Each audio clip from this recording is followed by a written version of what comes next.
As we all know, the guitar became the dominant musical instrument in popular music in the 20th century. Before that, the guitar was seen as a humble, if not inferior instrument, mostly used for accompaniment. And, in fact, it didn't even exist in its modern form until the mid-19th century.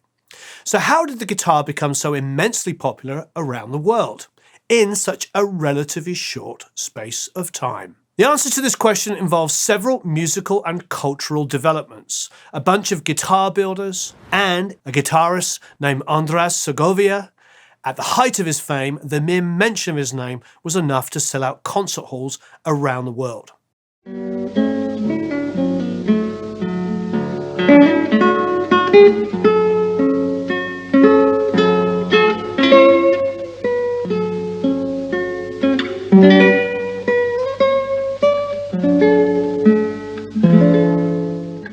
He's been called the father of classical guitar. Beatle George Harrison once paraphrased this when he said, "Segovia is the daddy of us all." To explain how Segovia managed to both popularize the guitar and upgrade its status to that of a highly regarded and even revered instrument, we need to take a brief look at the history of the guitar to explain the situation that Segovia found himself in when he set out on his mission in the early 20th century to be an ambassador for the guitar. In Europe, early precursors of the guitar include the guitarra latina, the guitarra moresca, the guitarn, the oud, the lute, the fuihela, and the Baroque guitar, and so on. Many of them stringed with 4 or 5 courses, meaning 4 or 5 double gut strings. They were mostly used as parlor instruments, in other words, in small domestic settings, and not taken seriously as concert instruments. In the late 18th and 19th century, guitar-like instruments began to emerge in Spain that used 6 single gut strings. And in the 1850s, the legendary Spanish guitar builder Antonio de Torres Jurado built the first instruments that look like the modern classical guitar.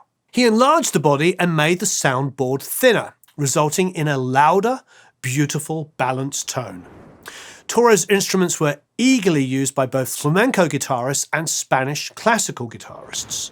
The most famous and influential of these 19th century and early 20th century classical guitarists were Julian Arcas and Francisco Tárrega. Tárrega is the most well-known and is sometimes called the father of classical guitar. With Segovia more often described like this, perhaps Tárrega should be remembered as the grandfather of classical guitar. By the late 19th century, flamenco guitars started to differ from classical guitars. But while flamenco music and flamenco players could be found on pretty much every street corner in southern Spain, the Spanish classical guitar movement remained relatively small and elitist. It was this Spanish arena that Andrés Segovia stepped into, and from which he managed to turn the classical guitar into a worldwide phenomenon. Largely due to his efforts, the classical guitar became accepted as a serious concert instrument and is now taught in pretty much every conservatoire and music school around the world.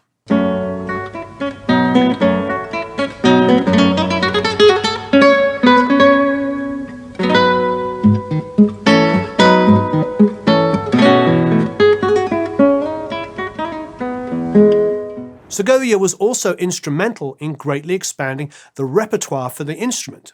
Classical guitar societies and teachers have sprung up everywhere, and today the classical guitar is a significant subculture of music, also demonstrated by a cursory look at the countless YouTube classical guitar instruction videos.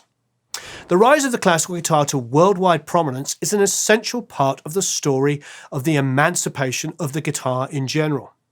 Another important part of the story of the guitar occurred simultaneously in the USA, where new types of guitars were designed and built, strung with metal strings, leading to flat-top and arch-top guitars, and eventually, of course, the electric guitar.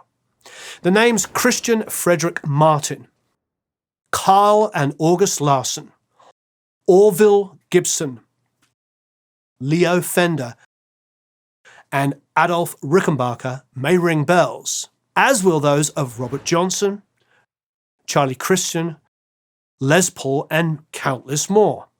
But that part of the guitar history is for another video. Back to the story of Segovia and the classical guitar.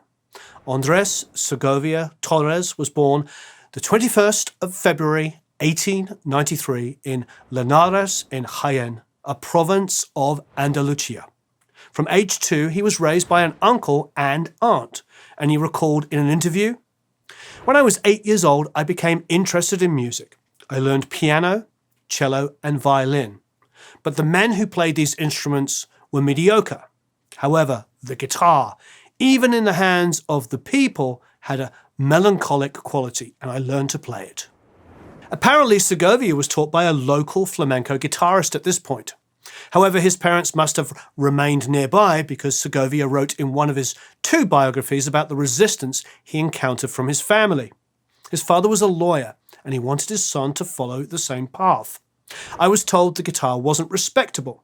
My father broke 3 guitars to stop me from practicing." Segovia's uncle decided to move to Granada to further the young prodigy's education, and perhaps also to get him away from an overbearing father.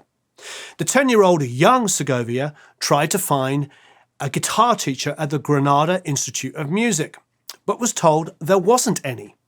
So he had to continue his guitar education by himself. Or, as Segovia put it once, "I had the double function of professor and pupil in the same body."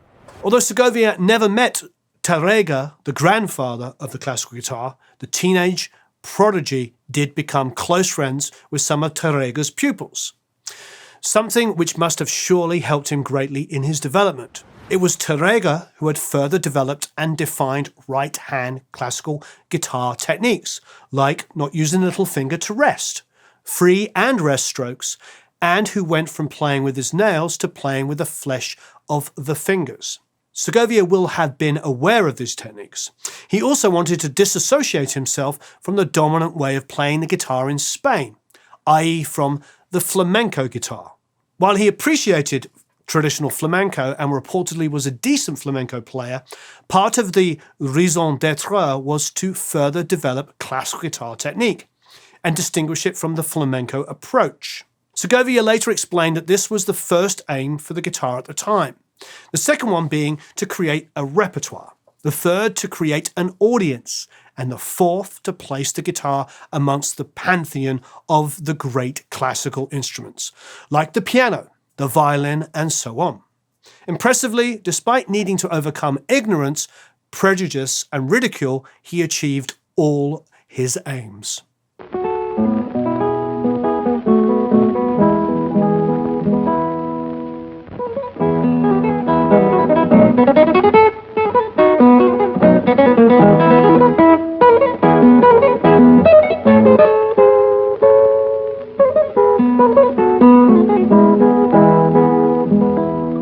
Segovia made his public debut in 1909 in Granada at the age of 16 and performed again in Madrid in 1912, playing works by Tárrega and Johann Sebastian Bach. His family was still against him playing the guitar, and he was criticized for his unorthodox technique. However, while nobody knows exactly how he achieved it, Segovia quickly became known as the guitarist whose technique was, as a contemporary wrote, superior to that which was being taught at the time.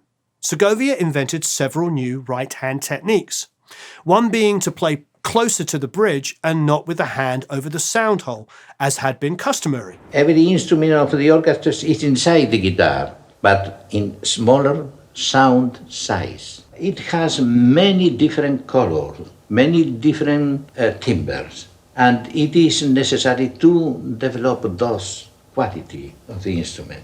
If you have to play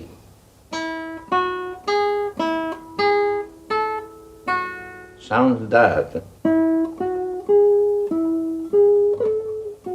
the same thing.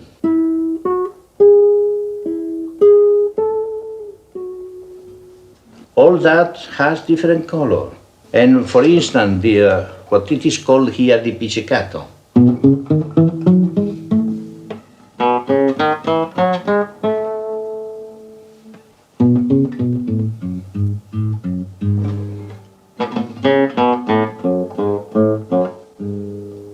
Cello.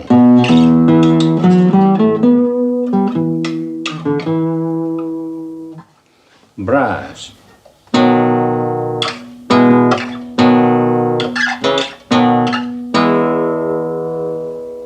This pianissimo.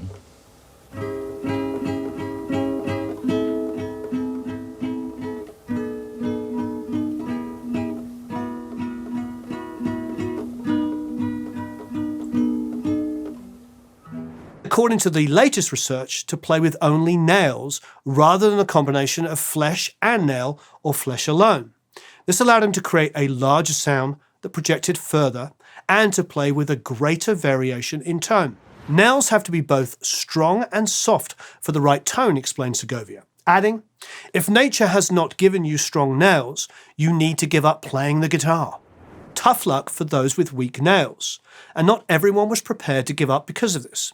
To get nails with the right quality that also are strong enough to withstand extensive use, a whole industry of nail enhancement techniques and materials sprang up, often using beauty salon materials.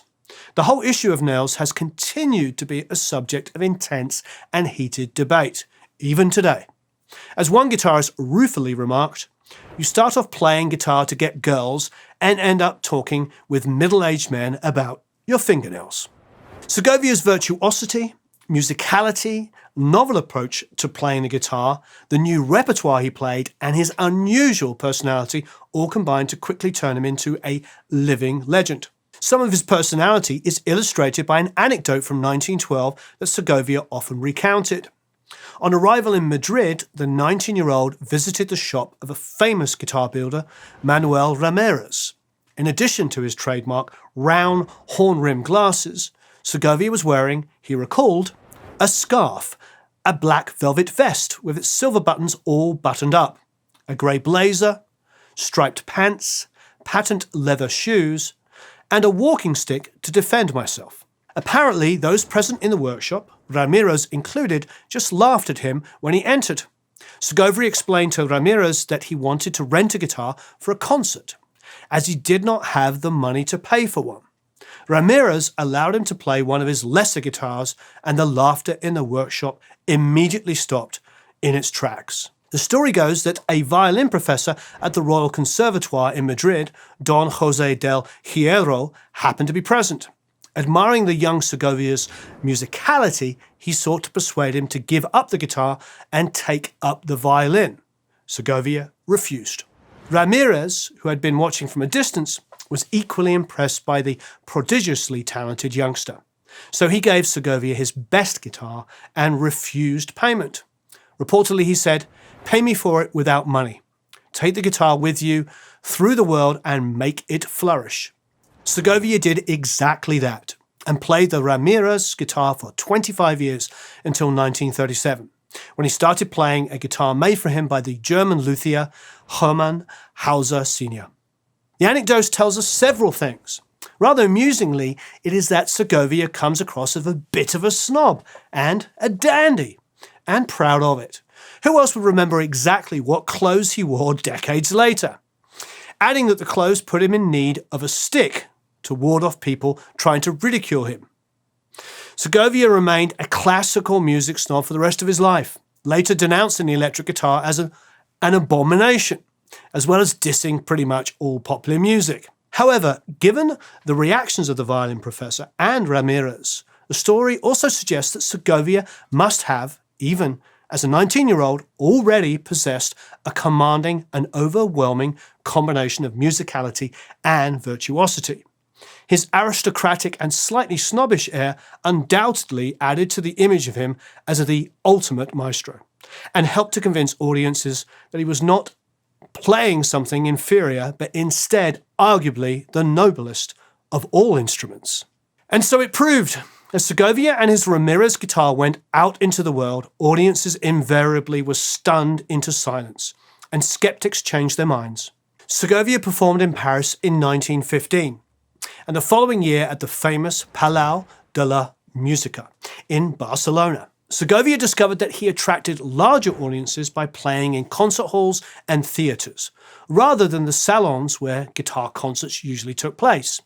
He conducted a successful tour of South America in 1919. Around this time, another virtuoso Spanish classical guitarist, Miguel Lobet, was also performing internationally, helping to pave the way for Segovia and the reputation of the classical guitar. In 1923, a critic for the Times was reluctantly sent to review a Segovia concert in London, for he considered the instrument inferior.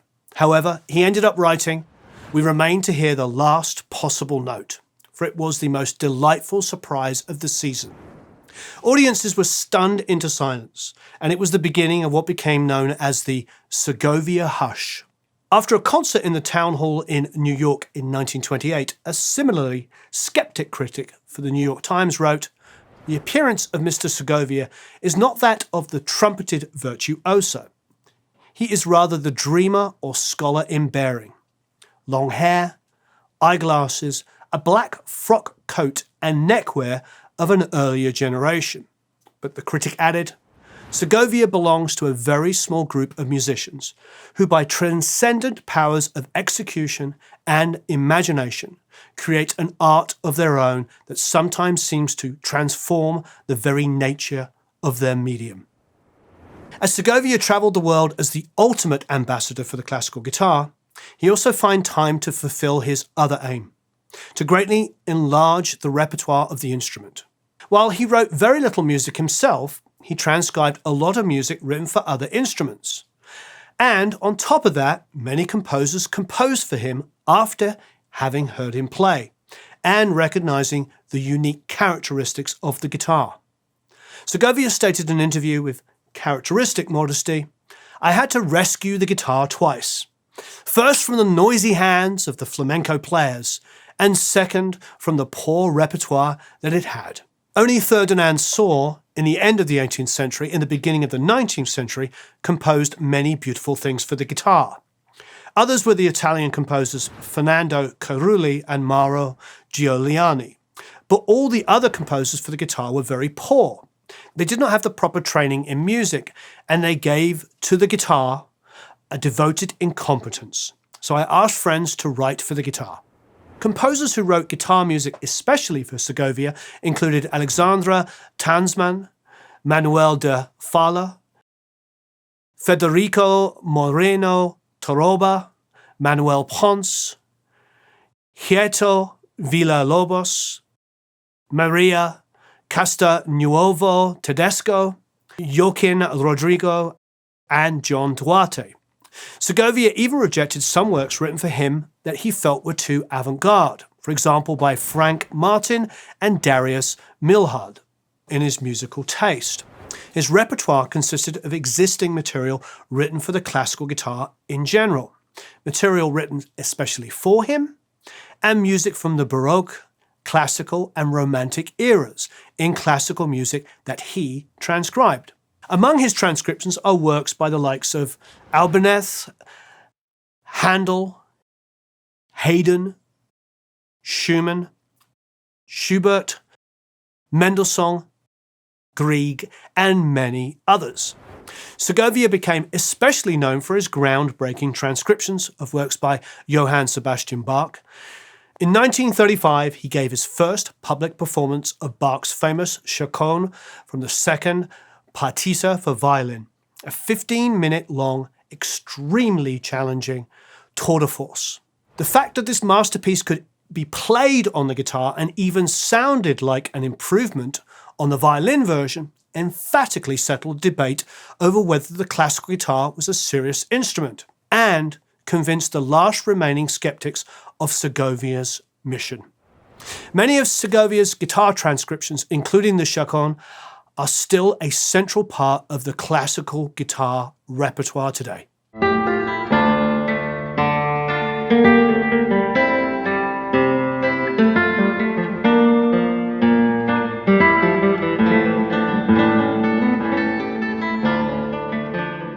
In his role as ambassador for the guitar, Segovia was lucky to be able to ride the wave of the technological advancements of the time. Air travel made international touring possible. and his playing and reputation also spread via radio and recordings.